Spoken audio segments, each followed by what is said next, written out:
I'm Harry Payne. I'm the chairman of the steering committee for Citizens Caucus. And I'd like to start the meeting here this morning with a moment of silent reflection. There's a lot going on in the world today, as there always is, and I'd like to just take a moment here to stop and think about this.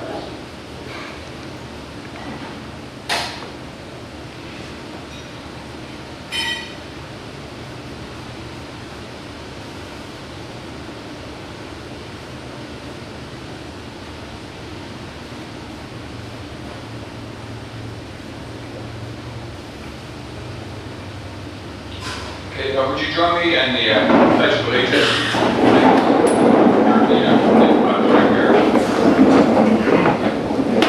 Pledge of Allegiance to the flag of the United States of America and to the republic for which stands one nation, under God, indivisible, with liberty and justice for all.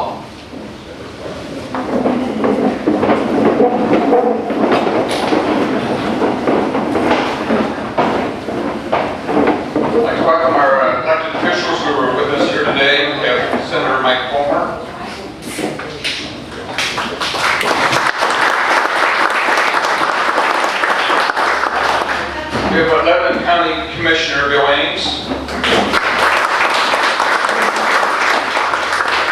And we have a school board member from Pine Grove, Ron Boltz, who is also our speaker. And we have candidates today. Bill Ames, who is candidate for re-election for the County Commissioner of Logan County. Thank you. We have candidate Faith Butts, who is for supervisor of South Londonderry Township. I'd like to recognize the other members of the steering committee. Would you please stand?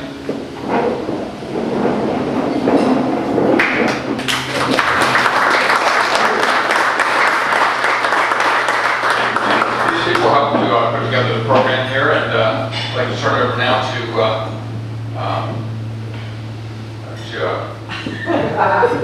got his name right? Herb Brady. Senior move. Showing your name back. Herb Brady is the chair of the program. Thank you, Mr. Chairman.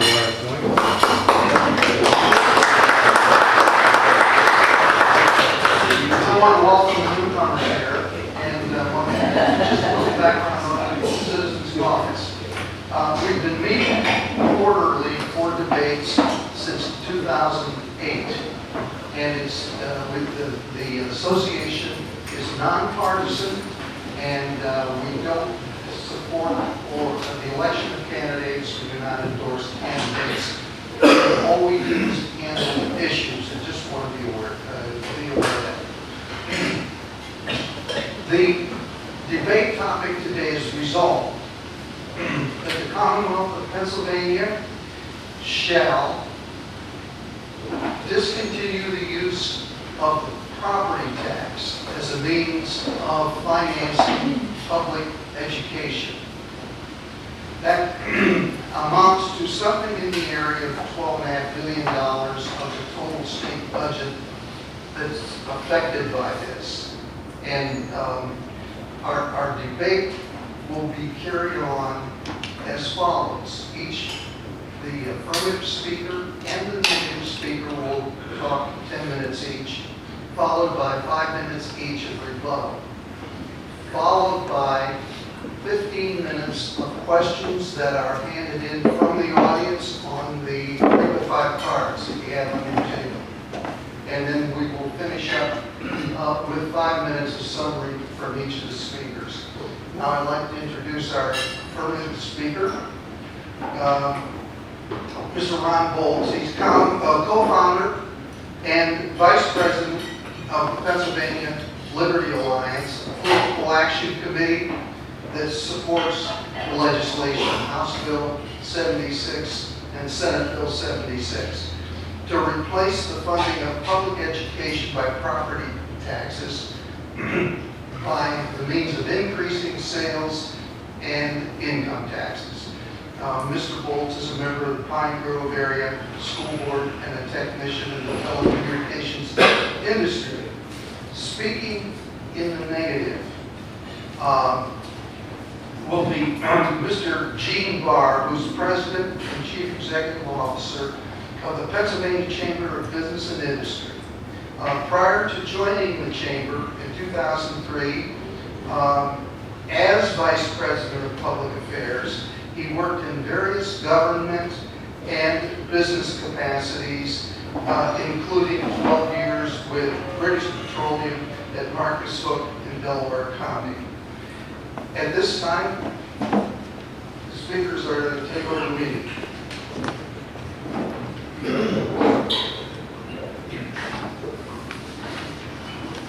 Good morning, and thank you for being here. Of course, I'm here to talk about the property tax issue, and more specifically about SB 76, which, as you just heard, is a plan to eliminate the much-hated school property tax and replace it with an increase to the sales tax, expand the sales tax base, and also an increase to the PIT, the personal income tax. Now, there are many reasons that the school property tax is so hated, and the first and most obvious reason is because the tax has been skyrocketing, in many cases out of control and out of people's ability to pay, especially in recent years with the Peters problem. In fact, according to the IFO, the Independent Fiscal Office analysis of SB 76, school property taxes have risen 146% since 1993, while over that same period, inflation, CPI, has risen only 59%, and the average weekly wages of Pennsylvania taxpayers has risen only 8%. So property taxes have risen at nearly double the rate of the raises that you have seen as taxpayers, which is, of course, a direct reflection of your ability to pay. Of course, speaking of your ability to pay, the property tax is in no way based on anybody's ability to pay, but rather an arbitrary assessment on your home that not only varies county to county and district to district, but also neighbor to neighbor. It's not uncommon to have two very equally valued homes in the same school district that have extremely different assessed values, resulting in one homeowner paying, in my case, I'm paying up to 4 times per dollar value of my home than the guy down the street. Property taxes are also the most regressive taxes that we have. They're extremely unfair, very inaccurate, and also very expensive to administer. The system on its face is irreparably broken, and the only way to make it even somewhat fair is to have frequent countywide reassessments. And as you folks know here in Lebanon County firsthand, that's extremely expensive, it's very time consuming, and even after the countywide reassessments, the inequity problems aren't always solved, and in some cases they're made even worse. These high property taxes also drive down home values, make it more difficult for first-time home buyers, low-income buyers to purchase a home. They drive up rent costs as landlords pass on this tax to their clients, and it makes business expansion much more difficult and much more expensive. The school property tax also places a larger amount of the burden of funding our schools on just homeowners, and last but certainly not least, a big problem with the school property tax.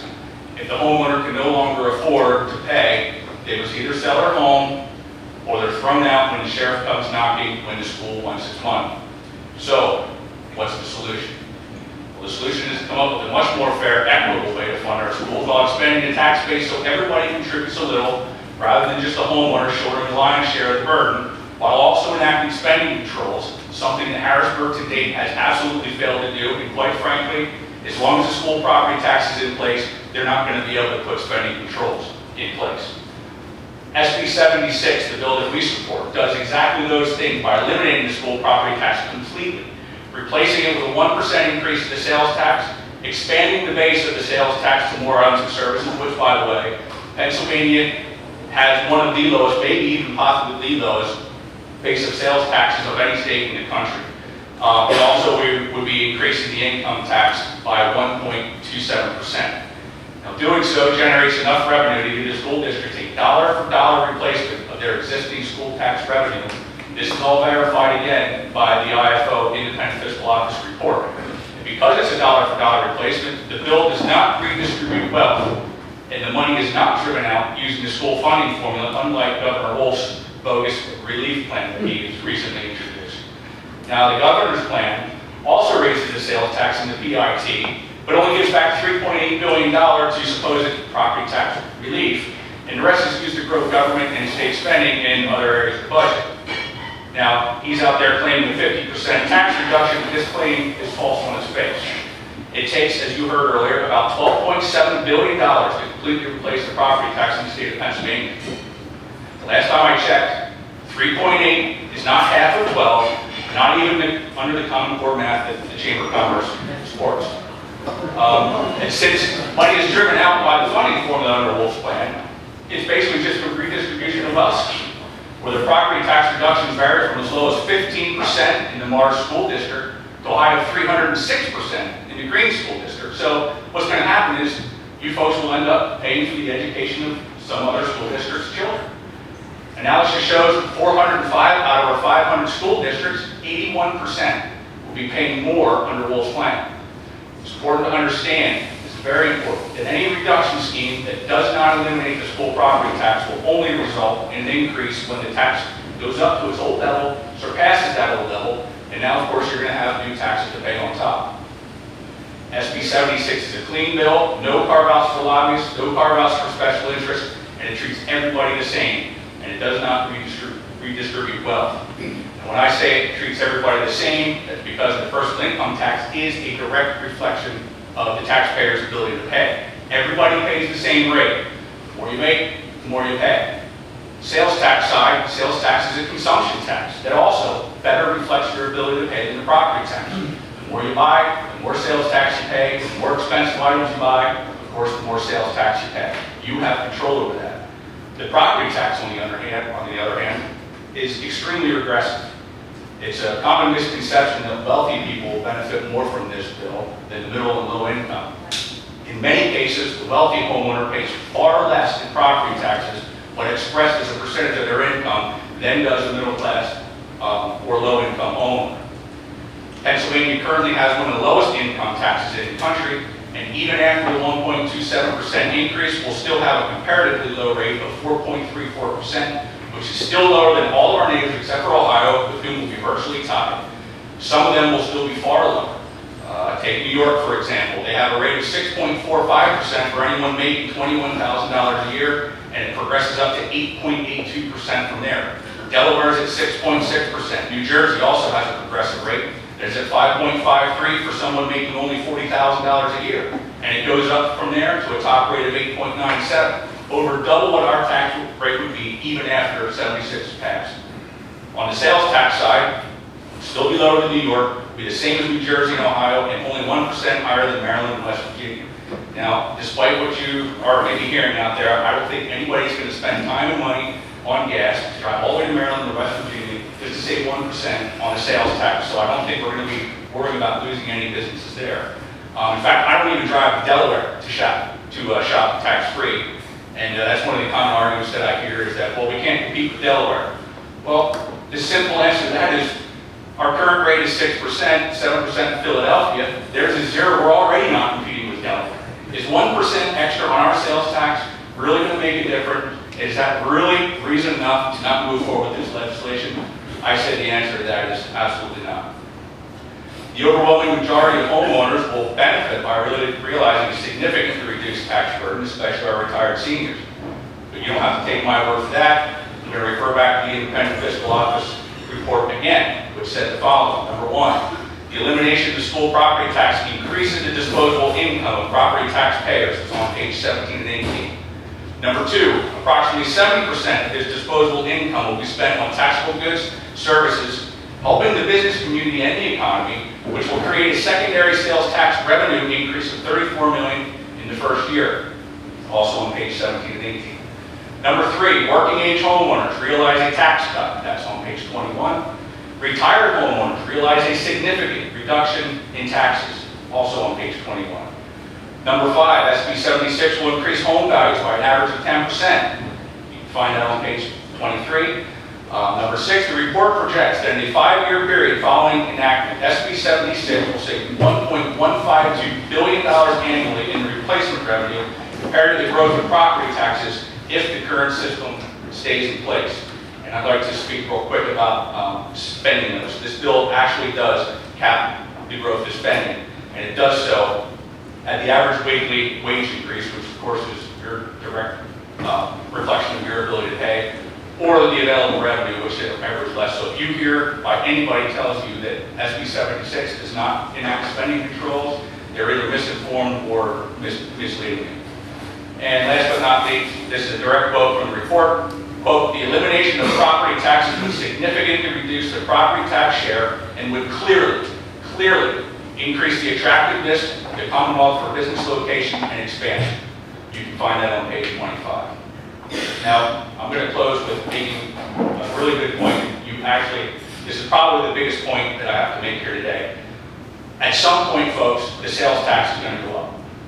At some point, our base, which I said earlier, is one of the smallest in the country, for the sales tax. It's going to be expanded, and the PIT will probably go up as well. In fact, if you recall, Governor Randall tried to do exactly what 76 does right before he left office, except he didn't want to eliminate the property taxes. So it's going to happen with the pressure on the people to do something about property taxes. Harrisburg is going to, of course, want to do something. So you're going to get a piece of property tax legislation. So you have two choices. You either get another reduction scheme that's going to end up in a tax increase, or we can eliminate the property tax through SB 76. I believe the choice is obvious. Thank you very much.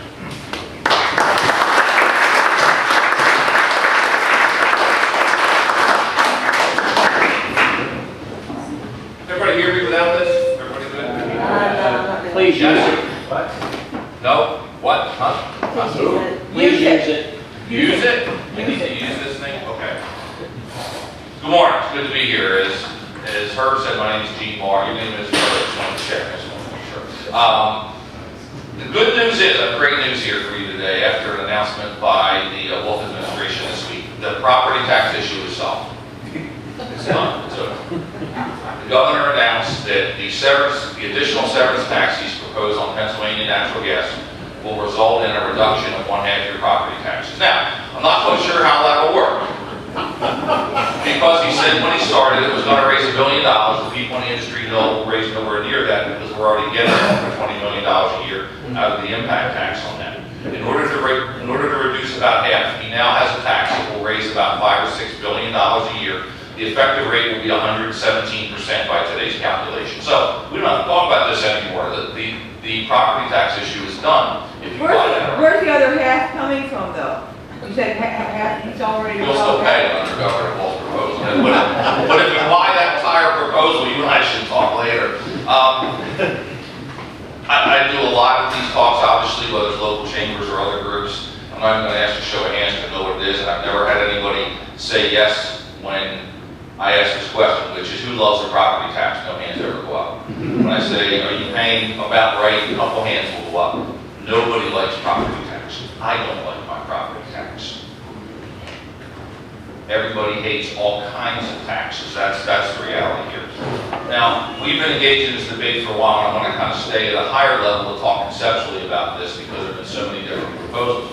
And we've had discussions with numerous people in the Capitol. Let me know Senator Fulmer here now, because I will tell you he has bent over backwards to work with us to accommodate concerns that we have. We're still working on this. And there's no one in that Capitol building, in my view, who is more willing to sit down, who is more out there and trying to create a pro-business, pro-growth, pro-jobs, pro-prosperity Pennsylvania than Senator Mike Fulmer. And we truly appreciate the fact that he's there, and he is a valued ally of our organization.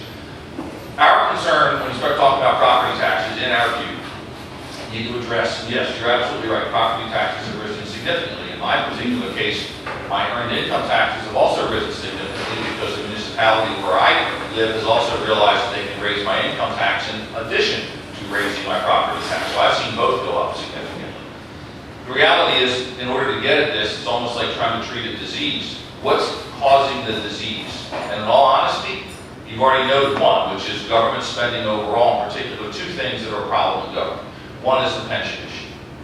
If we don't solve the pension issue will eat this Commonwealth alive. And I don't care whether you're doing property taxes to pay it, or whether you're doing sales taxes to pay it, or whether you're doing income tax to pay it. It will eat this Commonwealth alive. It's $600 million more each year. Did I get that number right, Senator? $600 million more that all of us are paying out of our pockets for a pension system that is completely unsustainable and reflects a system that private sector has moved away from years ago.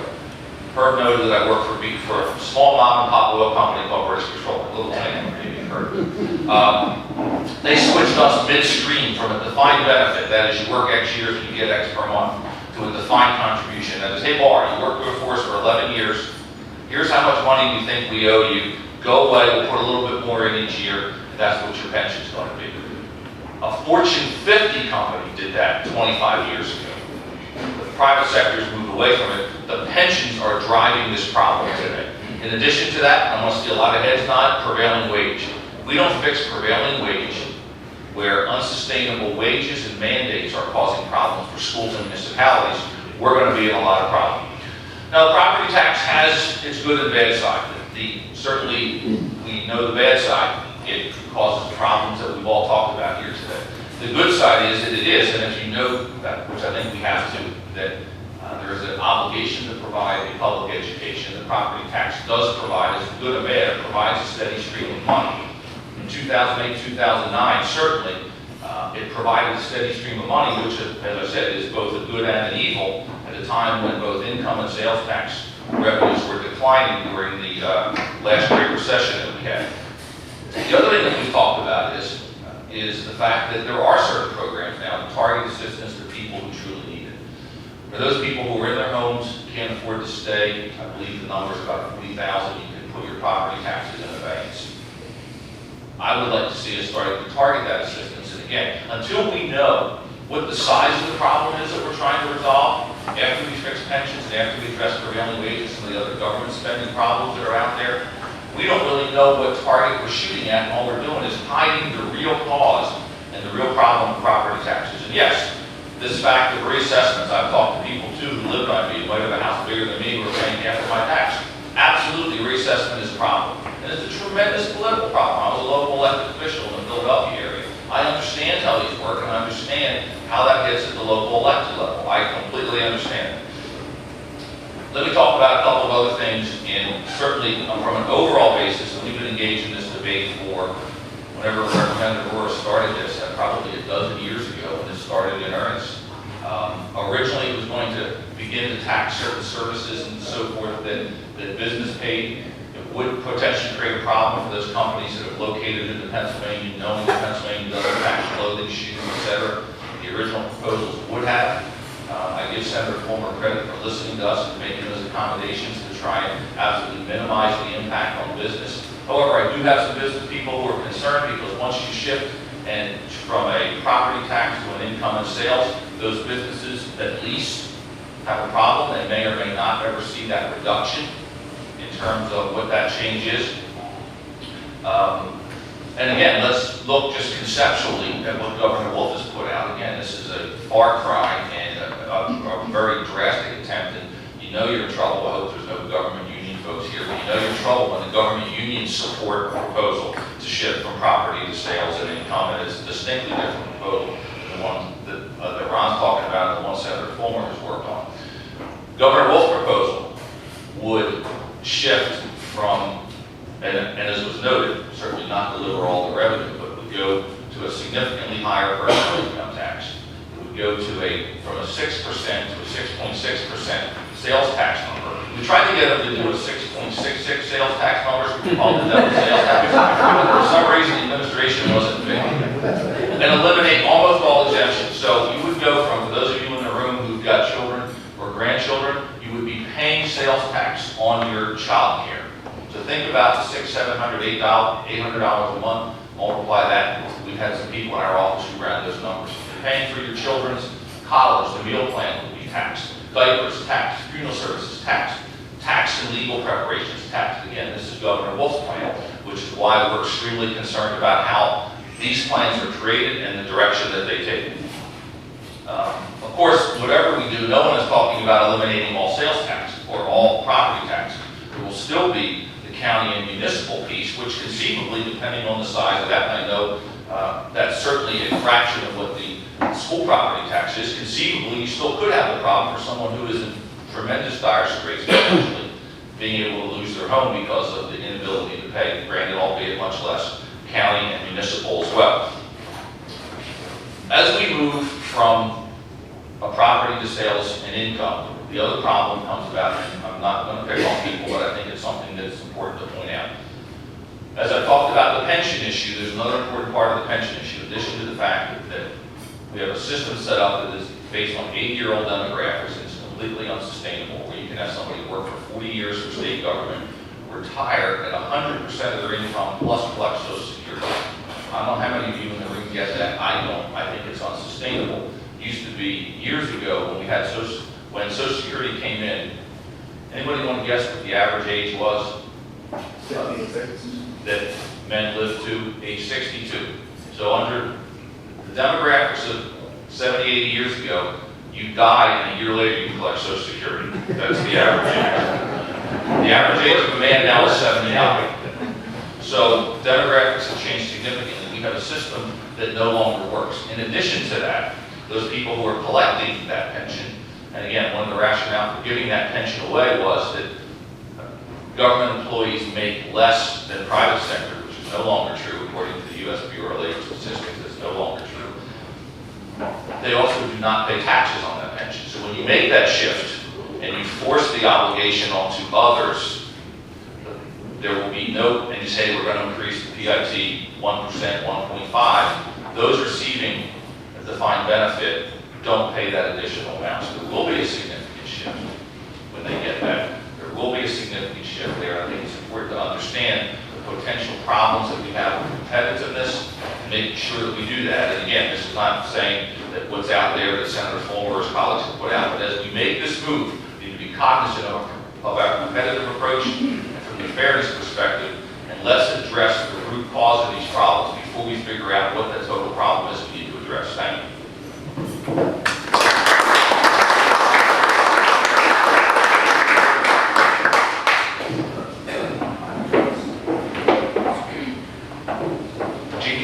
Give me lots to talk about. Go ahead. Let's go down through, I'll see how many of these I can cover. First, municipality taxes. The bill is being criticized for not eliminating municipality taxes. That was never a stated goal of SB 76. The school property taxes is, 2/3 to 3/4 of your tax bill. Eliminating municipality taxes is an entirely different animal. It takes an entirely different approach. We're certainly willing to look at that after 76 is passed, but this is the first step. The spending, the pension, absolutely a correct statement. The pension is a big issue. It's killing the school districts. However, the property tax is what allows this to continue to happen. Eli Vankovic stood on the House floor and said, if we pass 76, who's going to pay for the pensions? Well, that just shows you right there that Harrisburg just wishes to pass its problems that it created right down to you, the homeowner. So I'm saying now, until we eliminate the school property tax, these spending issues aren't going to be fixed as long as Harrisburg can keep passing the buck to the local school district. That's got to be the first step. Take the credit card away. That's the way you do it. You take the credit card away first. You don't try to convince them to slow down spending. It's not going to happen as long as they have this ability.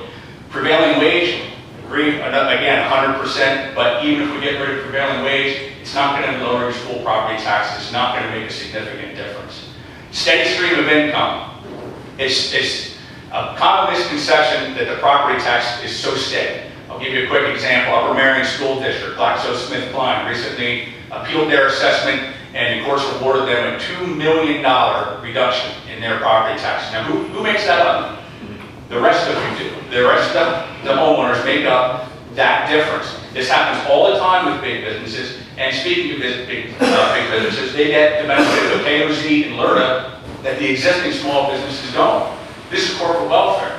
So the steady stream, I think, is a myth. And in terms of the sales tax and the PIT, they actually have a history of outpacing inflation. Yes, sometimes in economic downturns, there will be an issue, but 76 addresses that as well, because the stabilization fund that's set up is going to have extra revenue in the good years. That extra revenue is going to be there in case of an economic downturn. Also, the district under 76 retains the ability to enact an earned income tax or PIT at the local level on voter referendum. It has to be by voter referendum, so the voters have to approve it. That's a local control enhancement. Let's say the voters turn that down. Let's say we have a tough economic times. The fund, the stabilization fund is low. The voters turn down the EIT. Well, folks, I would just have to say at that point, maybe it's time that the school districts live on the same budget that you and I do, and they live in the same economic realities that you and I do.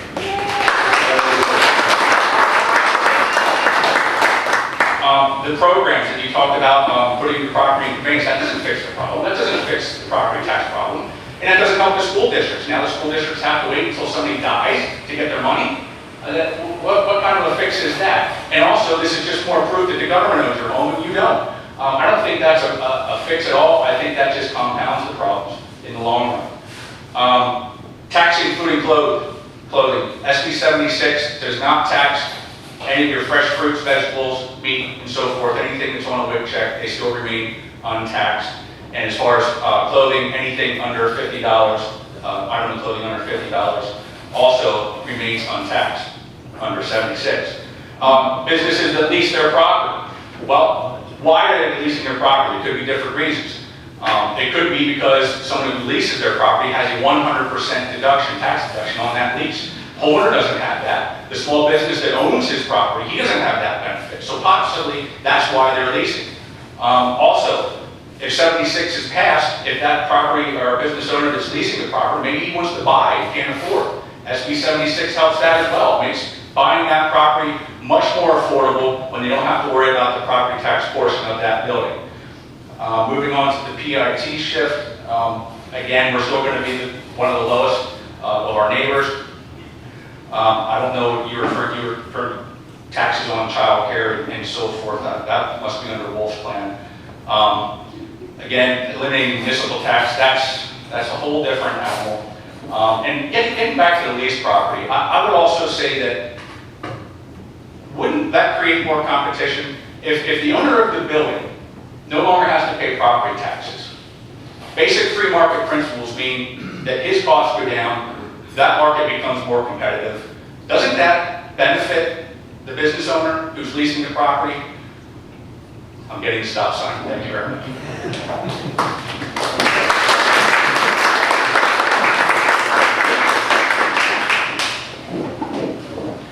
The comment about not taking municipal is not a criticism, was simply an observation, which says, regardless of what we do, we need to think about this comprehensively. So we will still have municipal options here. The other piece about, and again, I'm talking from a broad spectrum, not looking at any particular piece of legislation. And yes, the child care, et cetera, was part of Governor Wolf's plan. And one of the most, in my view, one of the most particularly burdensome sides. Look, let's be honest. Harrisburg can do virtually anything they want anyway. If you get a higher sales and you start saying, hey, you know what? Let's let Harrisburg pay over the total property tax of the total school burden. They can raise sales taxes in the future. They can raise PIT in the future. Let's not make this, and this is my thought, this is not a panacea. The problem is putting controls on government spending. If you don't get government spending under control, they're going to find some way of coming back out. If we don't reduce the stranglehold that government unions have on our state government, we are going to continue to have problems. Look at, for example, the stranglehold that we have because we have a liquor system that is literally 80 years old. That the governor said, hey, you know what, Pennsylvania is fine having a liquor system in the 1930s. I don't know how you guys feel about it. I'm not thrilled with that. The point of what I'm saying is be cautious about what we move forward on. The point with people, and I'll use an example, and this is kind of what it comes down to and brings to me. We move forward with this. Talk about those people, and I have had CEOs who go back to this Commonwealth today. I don't pay personal income tax. So we're going to take a CEO who may have, and let's say her spouse, who have very good income, high income, we're going to cut their property taxes significantly, raise PIT, which has no impact on them. Somebody has to pick up that burden. And the burden, to be honest, is going to fall on, my concern is in many cases, young families starting out. We're going to increase their sales taxes, increase their personal income. If they rent, they'll get a very small benefit out of this. Also, please keep in mind that, let me tell you a little bit about the chamber. My membership is all types, sizes, kinds of business in all locations around Pennsylvania. I have more small members, more small business members than I do corporate members. That is a fact. So when I talk about the impact on business, I'm thinking about the impact on, yes, corporate businesses, but more of my businesses are small business. And there's a tremendous concern as they look forward about how they will compete moving forward, whether this will create problems for them in terms of a shift. Those people who sell products that will become taxed in the future are tremendously concerned about how this might impact them again. I think that the debate about should we make a shift is worthwhile. But as we make that shift, and again, to summarize where I am, as we make that shift, if we don't address the problems that got us here in the first place, we're going to wind up right back here in 4 years or whatever it is after, talking about how we address the too high personal income taxes or the too high sales taxes where the government spent. If we don't address the root of the problem, we're going to be back here again looking at this. And I will tell you flat out, we have an obligation to provide a public school education for kids. As our organization knows, we need an educated workforce. I will tell you the biggest concern that I hear from my members is they can't find the people they need to fill the jobs that they have, despite the fact that we rank 9th in the United States in terms of per pupil spend. 9th. So all the stuff you're hearing about the underfunded education, don't believe we rank 9th in the United States in terms of per pupil spend. We've got to be careful about what happens as we make this move, not to make Pennsylvania less competitive, not to put the burden on people unduly. Let's look at all the ramifications of this, but first let's address the root cause of the problem. Thanks.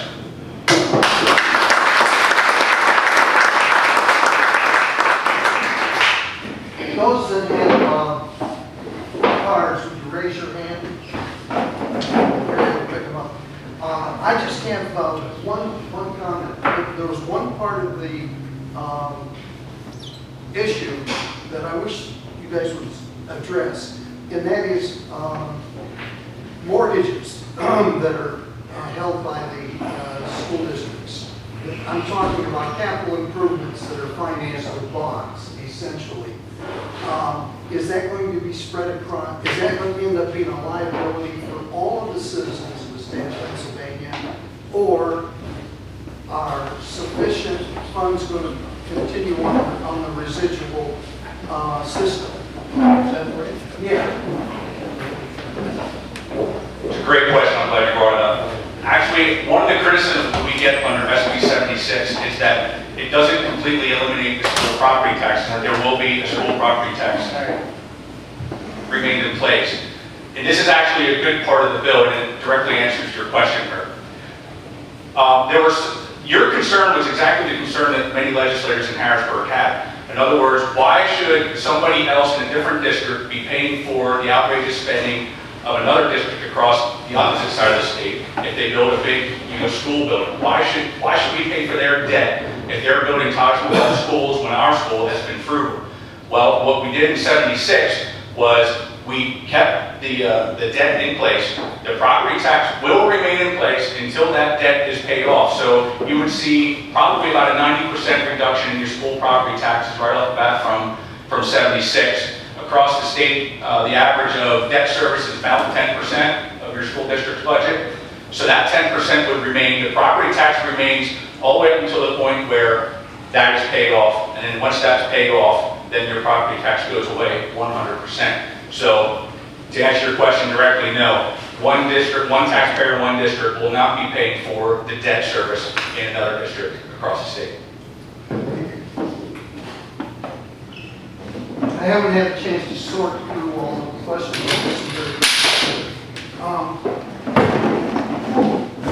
Both gentlemen will address this. Who distributes the money once collected? That's A. B. How do we keep local control once the state collects and controls the money? And what happens to the tax-based relief programs like Clean and Green?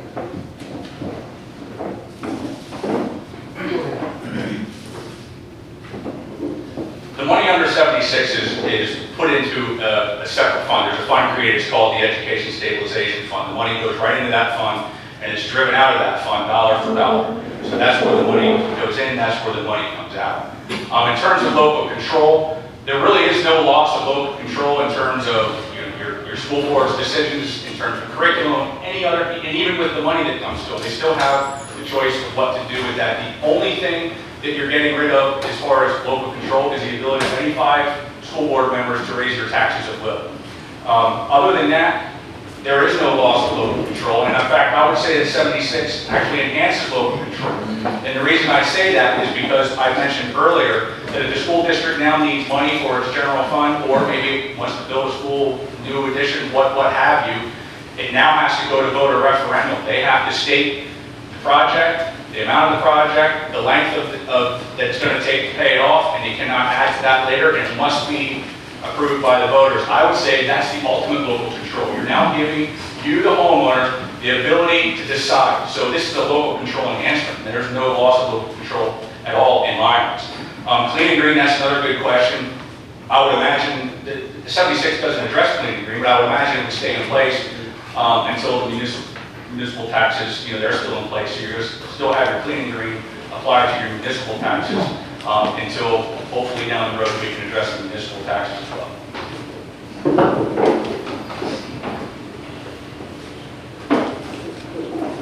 I think this is one of the other conceptual things.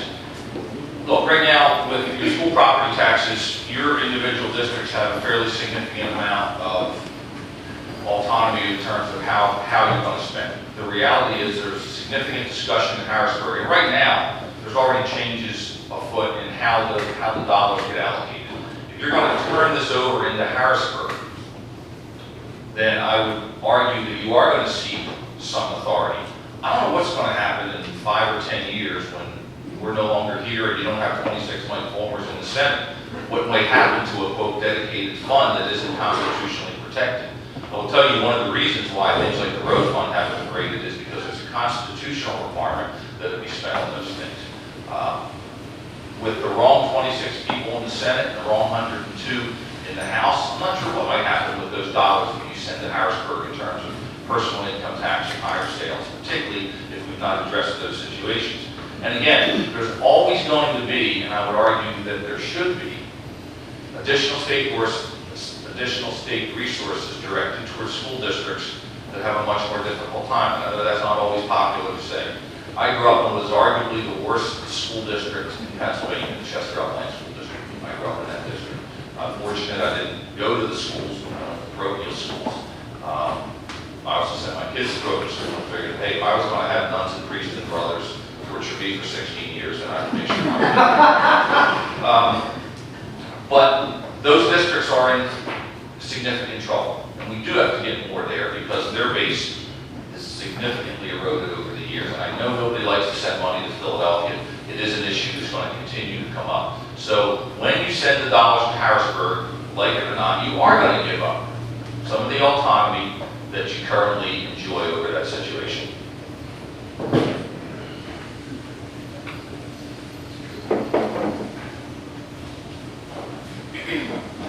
Yeah, this goes back to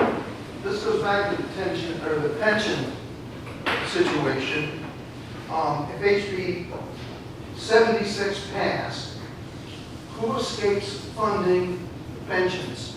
And that refers to the unfunded obligation that we have to all the retirees, current and in the future. A non-pension funding provision or a way to bring attention to the lack of funding and how the taxpayers can avoid the cost. I'll be happy to do that, Ron. Yeah. The reality is we owe about $53 or $55 billion in CSRS and PSER, state employee retirement system, public school employee retirement system. 55 billion dollars. That's credit card debt we owe. Let's talk for a minute about how we got into that situation. For a lot of years, and interestingly, those years were largely during the Rendell years, as Senator Fulmer knows, the state did not put in the required amount of money they were supposed to. Now, conversely, at the time, the money was going into additional state spending. It went from $20 billion when Governor Rendell came into office to 28 when he left.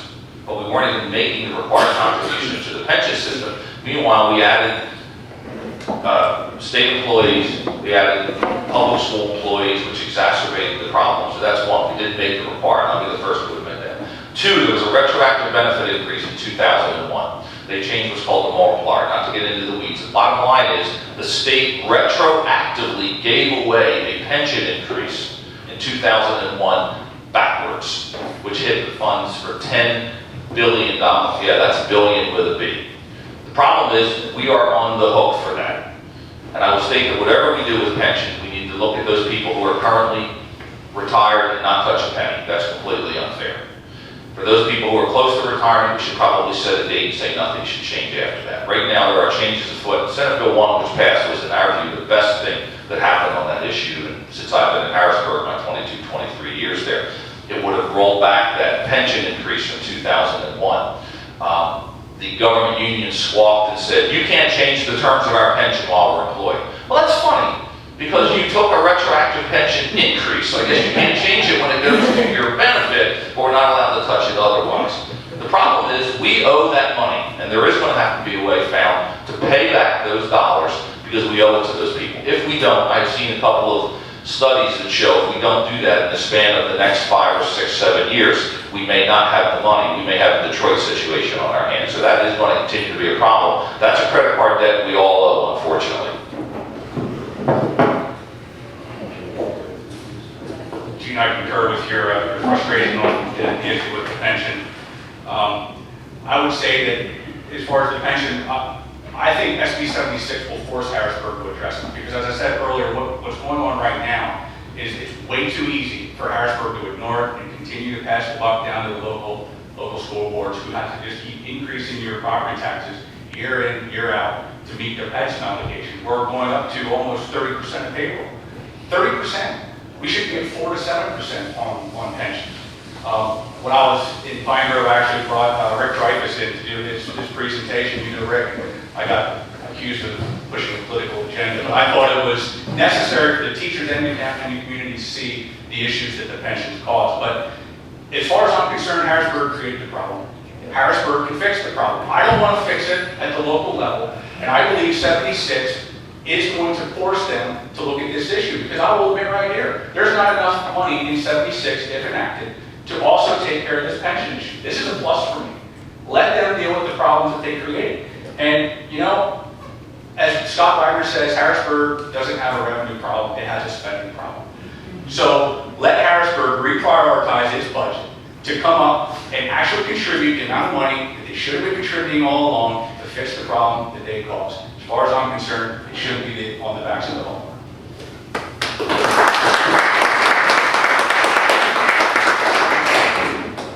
Yeah, one of the concerns I see through the questions is the lack of control of spending locally. That is, and this question addresses that. Couldn't the spending increase limits set up in 76 be obliterated overnight by a Democrat legislature and governor down the road? A Republican could do that too. I'm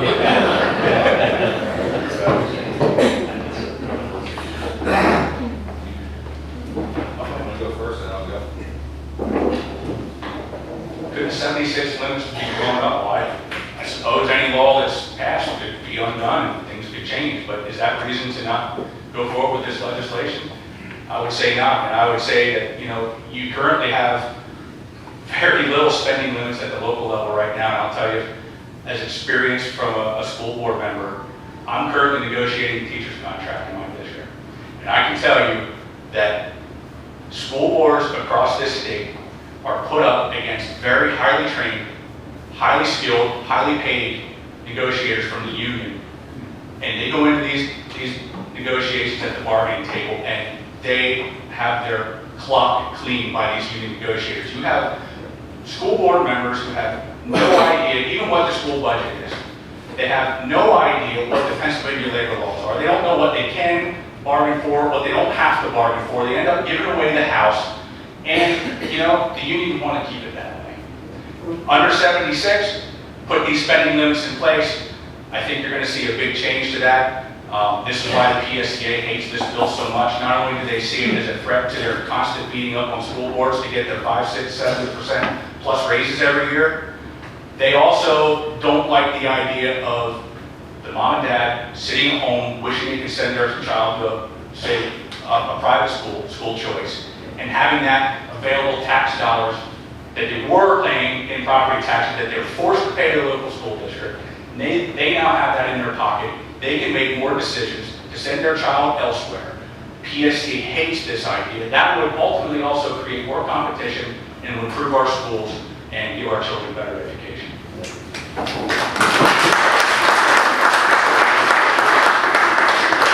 I think the questions are hit on one of the things that I cautioned you about. When you send your money to Harrisburg, you cede some authority over it. I understand you're trying to put parameters around it. I commend you for that, trying to put protections around it. Good idea. The reality is the questioner said this could be blown up. I've seen in my time at Harrisburg and in other states, I've lobbied by about 7 states in my life, so many good intentioned things that unfortunately go off the tracks. Let me address something else that Ron said in terms of pensions, but I completely get it. Believe me, do I get his frustration. And he's right, I've seen the same thing. We have a situation here where you have well-trained people come in against volunteers who are trying to do the best for their community, come in to extract what they can. I did negotiations two different levels. One at the municipal government level, and one I also did labor relations at BP. So fortunately, BP had the backing of some pretty good attorneys. But that certainly is a problem. We have a situation here, go off on another issue to tell you about the whole problem we're dealing with is we have a situation where these government unions have the state of Pennsylvania force people to pay dues to a union, pay money to a union as a condition of employment, force the Commonwealth of Pennsylvania school districts to collect their dues for them and ship them to them, and force the Commonwealth of Pennsylvania school districts to ship them their political money, their blatant political campaign money. In that situation, unfortunately, we've not been able to change that. We fell short of the votes, unfortunately. That would put things certainly on an equal footing if we could do that. The other thing I caution is we talk about, we say that's Harrisburg's problem. You're Harrisburg. You are all Harrisburg. All of us today are Harrisburg. You're all your local municipality. You're your local school district. You're Harrisburg, and like it or not, you're Washington, because you're the pocketbook for each other. This is one of the, in my view, the shortfall of Governor Boltz proposing. He's going around the state touting on cutting the property tax. Well, the reality is, you're going to save me $2,000 out of my right pocket. It costs me $3,500 out of my left. I'm not well off under that proposal. So we are all taxpayers, whichever pocket you're paying it out of. You need to think about the total impact.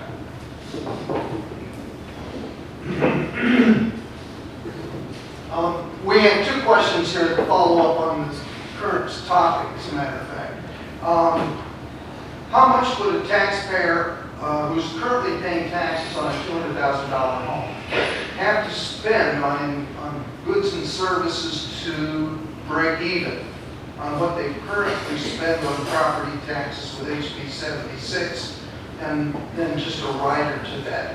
What is the amount of free ride Pennsylvania would get from HB 76 tax shift? And they're talking here specifically of non-resident buyers that come to the state of Pennsylvania and purchase goods and services.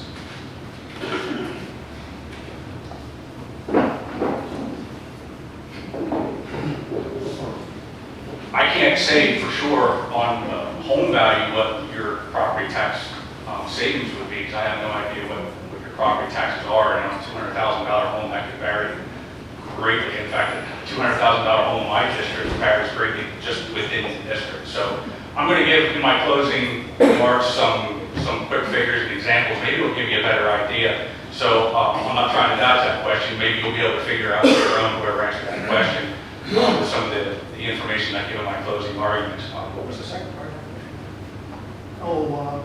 Out-of-state buyers. Yeah, like we go to Maryland to buy booze. Okay. You go to Maryland to buy Are you admitting that? I'm not sure, is the question regarding what, are we concerned about people leaving the state to buy, or are we talking about people coming in? We're talking about visitors to the state. Well, under 76 is another great point in 76, is that everybody coming through spending their money is now going to be helping our school districts. You know, that to me is a big plus. You know, as we have tourism, and if everybody wants to come here, you know, we have a lot of good attractions in Pennsylvania. We could probably do a little better, but as people drive through, they're paying sales tax, they're helping to fund our schools. And it's a great thing.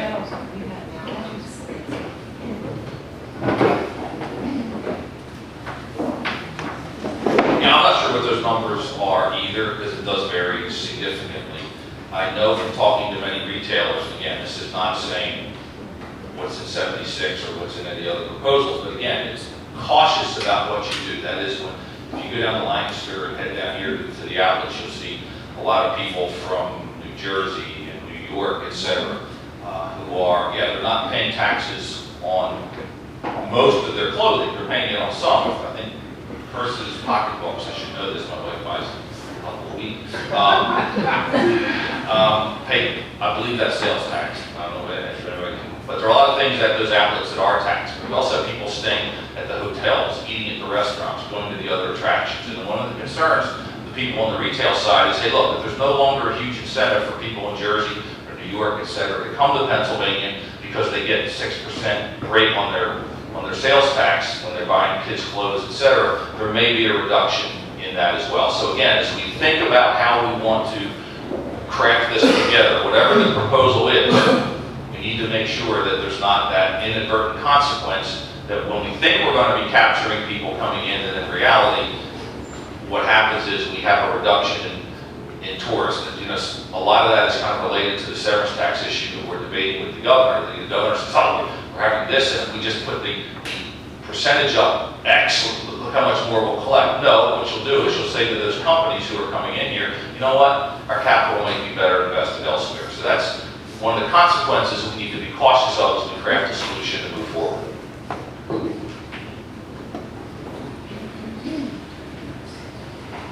Thank you. I hope you enjoyed the meeting, and we'd like to see all of you come back to our next debate, which is scheduled. No. We've got a closing. Yes. Great. Closing. Affirmative. I'm sorry.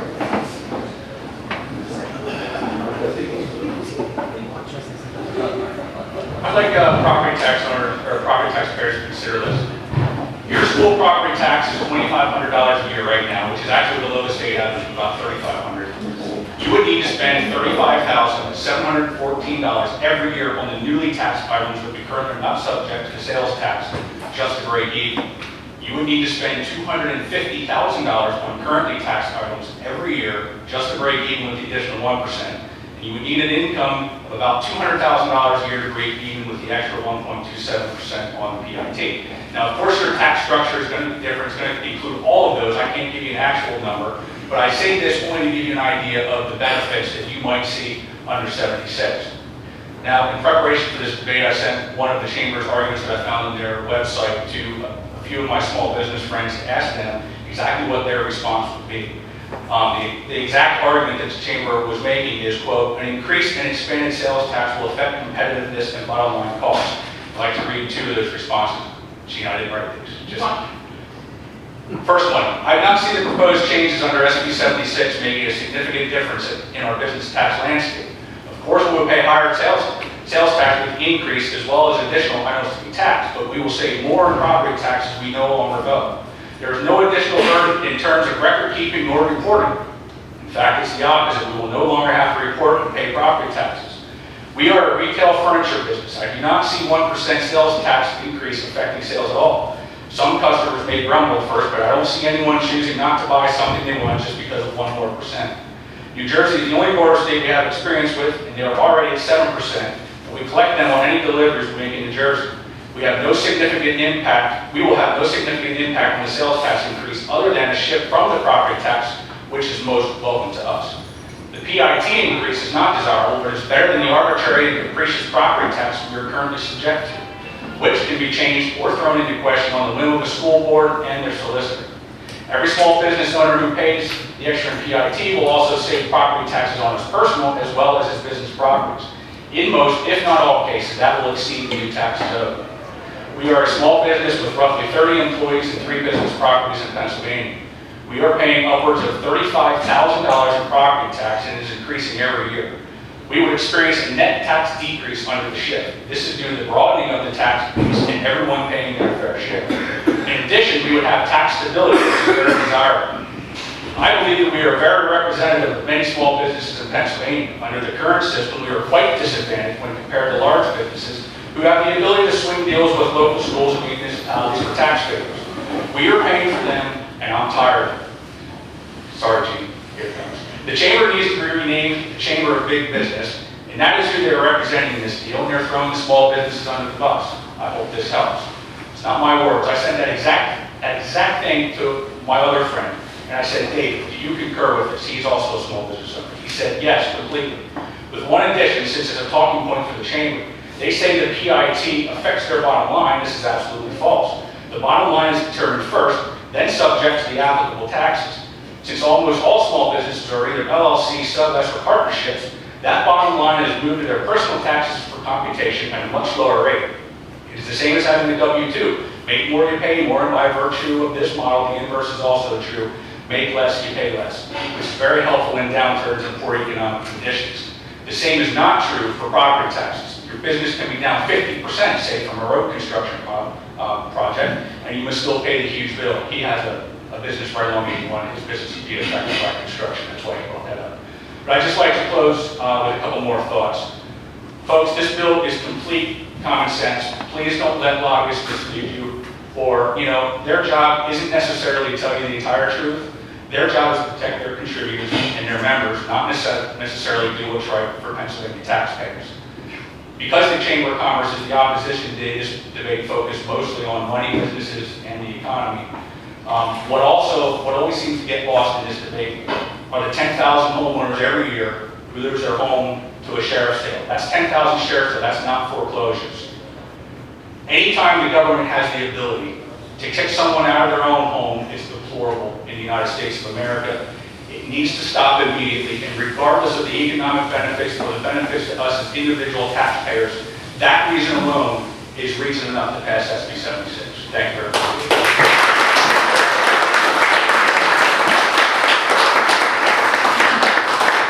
Ron, thanks. I guess I'm one of those lobbyists. I don't know. A couple of quick responses. Yeah, the business community is not monolithic on anything. There are gradations of everything that we talk about. There are companies that are disadvantaged and some companies advantaged. I'll be the first to completely agree with that because that works on virtually everything. My caution to you today is to think about all of that. Think about how you would be advantaged or disadvantaged. Because the reality is you're not going to be paying less if this were to go through in total. If you believe that Harrisburg School District is going to spend less if this passes, I believe quite obviously that you're wrong. Let me address again the old, geez, the chamber just stands for big business. As I said, most of my members are small. It's one of the reasons why we have acted so strongly on small business issues like mandated sick leave, with government intruding in the business, and things like minimum wage or mandated wage will do nothing in our view but cause job losses. So we do represent small business. But again, yeah, small business, large business, none of them think alike. There are various options that hit each of them. And again, before we move, and I don't think we're all that far apart, to be honest with you. We are in this room, I think we're all like-minded. We all think philosophically the same. We know the government needs to change. We know that there are things that are wrong in Harrisburg. We know that things are wrong at the local level. God knows we know that things are wrong in Washington. We're not that far apart. Coming here today, what I want to leave with you is there's not a panacea. If there was a panacea to solve the problems we're facing in our state, in our localities, and in our country, they would be done. We have tremendous competing interests and have a hold on Harrisburg and a hold on far too many people. And I'll be honest, I get a little bit concerned when I hear Ron say certain people need to pay their fair share. The unions use that term all the time. And I don't know what fair share means, but I've come to see it as this. To government unions, fair share means, I don't know how much you're paying, but I want you to pay more. So let's be cautious about using the term fair share. My goal in coming today, and I'm very happy to be out here to talk to you, is to think through the total ramifications of this, of sending your money to Harrisburg where it could be used or misused. And yes, I believe that we are stewards of the dollars that taxpayers pay. I, like you, am a conservative person, but I believe there needs to be a government. The government needs to work. Government needs to focus on those things that it should do as a government. Educating our kids is one. But let's make sure whatever we craft that we're going to move to is done properly, is done in a well thought out manner with the knowledge and a recognition of what might or might not happen when we're done. Thank you.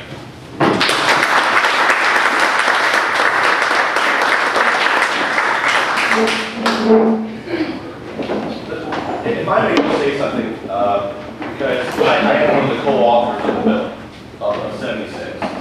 And I understand, I think Gene made some very good points, and this was a very good debate, by the way. Could I ask that you go up front? Okay, I'll be real quick. I don't want to hold up, but I don't want to contribute to global warming more than I have. Yeah, Herb got around the Maryland. Right. So he's got to get down. As one of the co-authors of 76, and Gene bears a very, very good part. Listen, this is not a panacea. We never intended this. This is not a perfect bill. I don't know a perfect bill. Anytime that you have a tax shift over 0%, there are going to be some losers and some winners. I understand that, and that was understood as we went forward. But here's what was the real bottom line reasons why we worked so hard on this bill. Number one, this is criminal for me. There are at least two violations of our state constitution. In Article 1, Section 1, and Article 1, Section 10, I believe it is. And let me explain that. In Article 1, Section 1, it says, and the bottom portion of it says, that we have an inalienable and indefeasible right to acquire, possess, and protect our properties. How can you acquire, how can you possess, and how can you protect your property and reputation when a government entity can arbitrarily throw you out of your home? That's violation number one.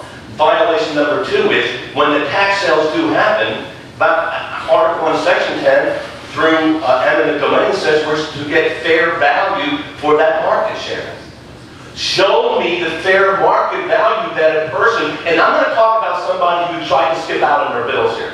I'm going to talk about somebody who just didn't want to pay their bills or they made bad business decisions. I'm talking about hard-working Pennsylvanians who beyond they paid all their bills, they bought their homes, it is theirs, and for no fault of their own, they could not keep up with that taxation, and then they were told that they're going to sell their home, and they get nothing for their property. That, to me, is the biggest crime of, those are the two biggest crimes that I see in this city. The second aspect of driving this is that Gene is correct. We do have a spending problem. And when we're not, to talk about pensions and pension reform and get paycheck protection or to get a prevailing wage or any of these right to work, any of these issues is a gargantuan battle.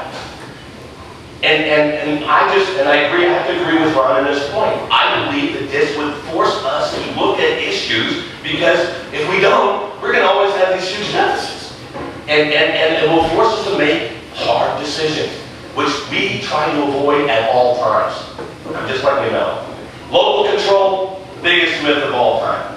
And I will show you the 1949 school code that is the biggest joke of all time. There are so many mandates in that school code that if you think you have local control in your local school districts, you better forget about it because it's not there. Whether it's shifted from Washington, D.C. down to Pennsylvania. We lost local control when we developed the National Board of Education, the State Board of Education, and so forth.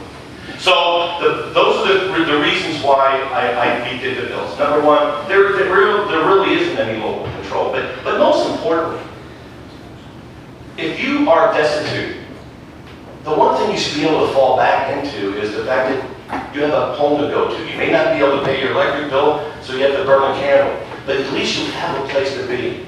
No one should be forced out of their homes because they are arbitrarily unable to pay those bills.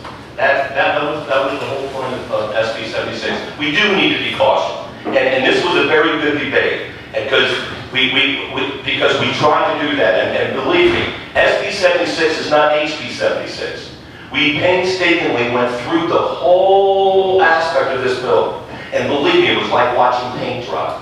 Because there was a whole bunch of numbers. And then we went to the opposition and asked them, okay, outside the philosophical shift that you don't like about shifting from the property tax to a school, to an increased sales tax and increased PIT, what is it about 76 that doesn't work? We took care of those issues.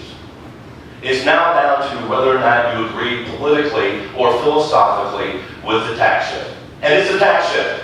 And they're right. Those school districts that still have debt, you're going to see probably about a 90% decrease on average right immediately. But it's not going to be totally going away until that debt goes away. If you live in a school district, and there are some, believe it or not, I don't believe it, across the state, that actually have no debt, you're going to see that that's going to be gone right off the bat.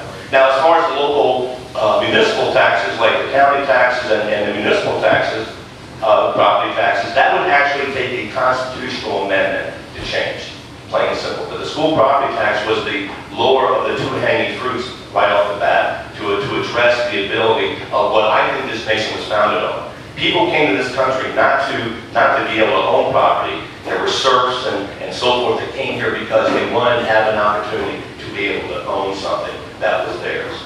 So that was the reason why we did the bill. I want to thank you all for coming here, and I think both people deserve, because we need to be cautious. Gene brings up a very, very valid point. Because government, we suck. I mean, in all honesty.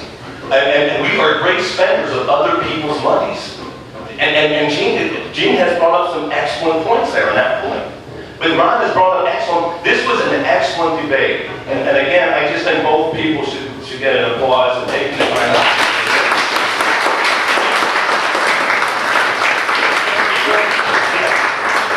Another constitutional implication in the fact that in Pennsylvania's constitution it states that the state should provide for the education of our children and not... Article 3, Section 14, which it says that we should provide a thorough and efficient system of education in the state of Pennsylvania. Whether it's thorough and efficient, I don't know, but that lies there. And that is at the essence of it. And let's remember something else, and you called a very good point. How did Pennsylvania get its first sales tax? It was back in the 1970s. It was about 1%. And it was to fund schools. It was to fund education. So I didn't mean to hold you up. I just wanted to, as one of the co-authors, to give you what was behind my mindset. And we were deliberate. We are very careful. It's not perfect. I'm going to give you that right off the bat. It's not, but I think it's a great first step in giving what I think a potential prosperity again to especially the middle class, which I believe is the forgotten person in this whole debate. Thank you. Senator, I have to beg to differ with you because they do have control of the locals in the present condition. Oh.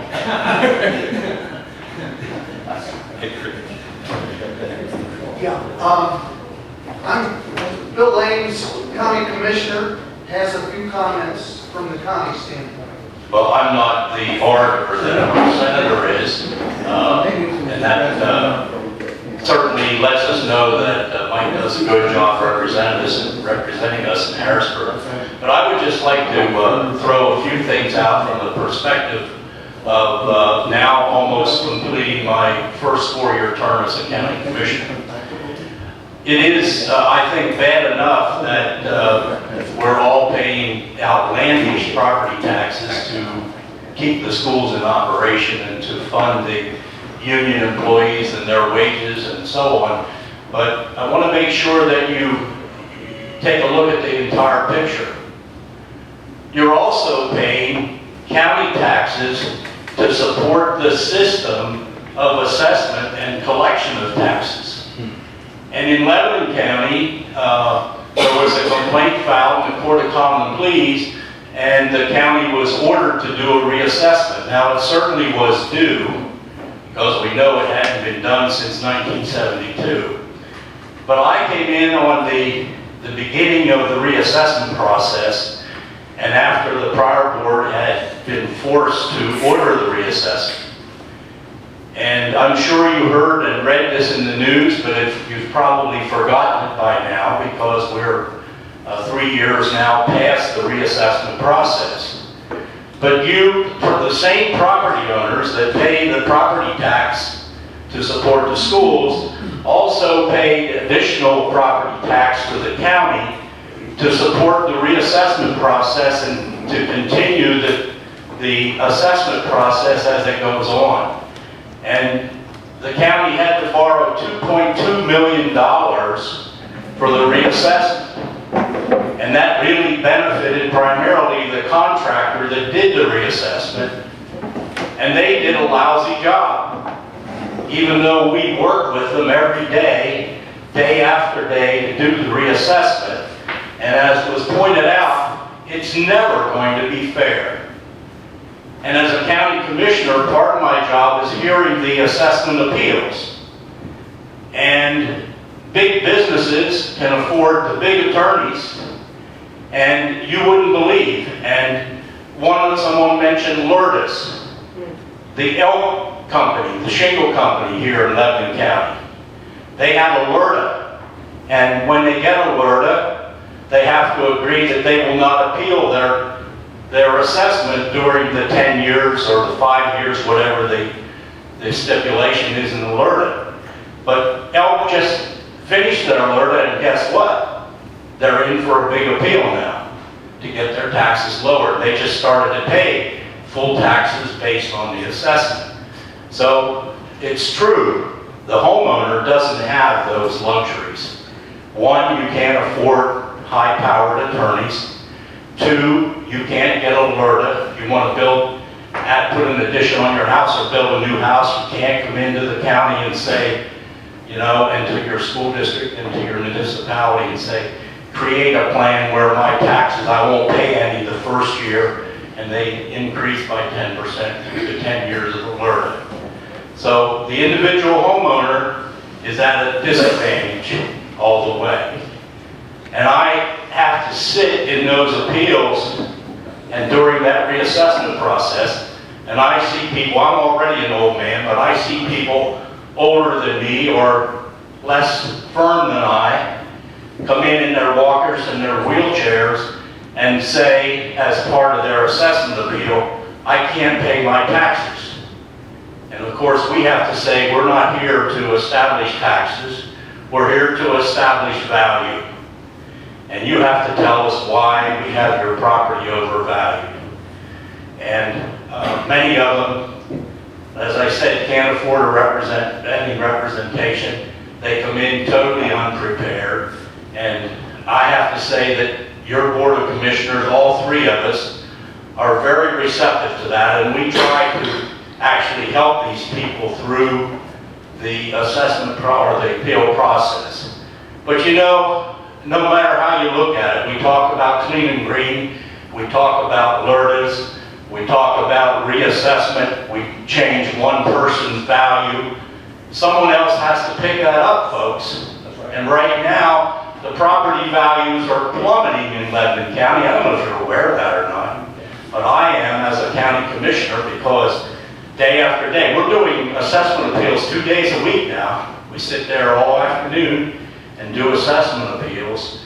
And particularly in the city, homes that were valued just with the reassessment process, 2011, are now being sold on sheriff sales and auctions for half of what they're assessed at. And people buy them then, investors and so on, buy a house that was assessed at $100,000, $150,000, now they're buying it for $25,000 or $30,000. And the first place they go after signing the papers is where? To the assessment office and file their appeal. Costs them $50 now. And they're in front of us. And how can we argue? How can we say, no, I'm sorry, we're going to keep your assessment at $150,000 even though you just bought the house for $45,000? We can't do that. So we have to make some adjustments. So as soon as we adjust Mr. Jones's assessment, probably what's going to happen is that's going to lower the amount of tax money that goes to the school district and makes it even more imperative for them to raise the millage. So we have to find a better system. And I can't disagree with Mr. Barr on a lot of the things that he said. But Governor Wolf's plan is not going to help the homeowner. And my wife and I don't even own a property independently, so we've never been able to get the homestead advantage because we own our properties with our children in a partnership. So until we get broad-based property tax relief, it's really an unfair tax. And it costs so much to administer. Every tax costs something to administer, and you have to count that as part of the tax, the cost to administer it. So I guess I said enough, and I don't want to say, I said I'm not in order, but I don't want to talk longer than Mike did. So. Thank you.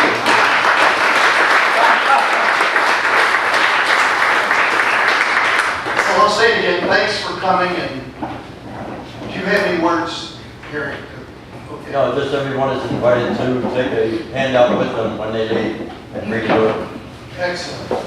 And see you again in November.